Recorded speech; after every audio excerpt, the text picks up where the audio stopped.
Hukum Newton 1 adalah menunjukkan resultan gaya yang bekerja pada benda dengan komposisi yang sama dengan nol. Maka benda yang awalnya diam akan selamanya terus diam.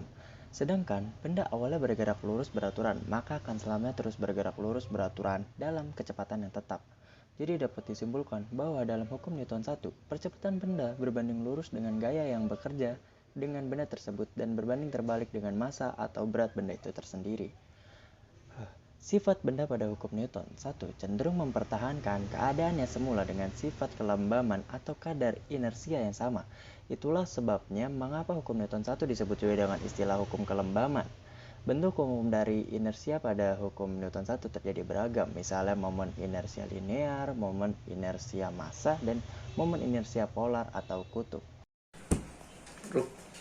Berikut ini adalah rumus hukum Newton 1 atau dikenal pula sebagai hukum kelembaman, yaitu sigma F sama dengan 0 atau resultan gaya Kg meter per second kuadrat.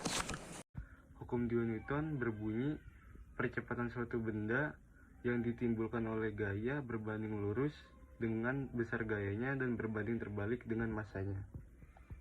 Contohnya seperti apel.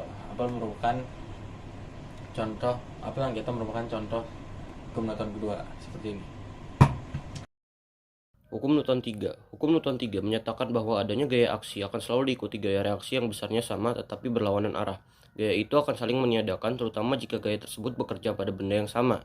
Jadi pasangan aksi reaksi adalah dua gaya yang bekerja pada benda yang berbeda. Assalamualaikum warahmatullahi wabarakatuh. Saya Said Abdullah Faiz. Di sini saya akan memberikan contoh hukum Newton 3. Hukum Newton 3 menyatakan adanya gaya aksi akan selalu diikuti dengan gaya reaksi. Contohnya bisa diambil dari praktek kita sebelumnya, yaitu roket air. Nah, roket air ini memberikan gaya aksi berupa menyemburkan air ke bawah sehingga menimbulkan gaya reaksi, yaitu meluncurnya roket ke atas. Itu dia salah satu contohnya. Terima kasih.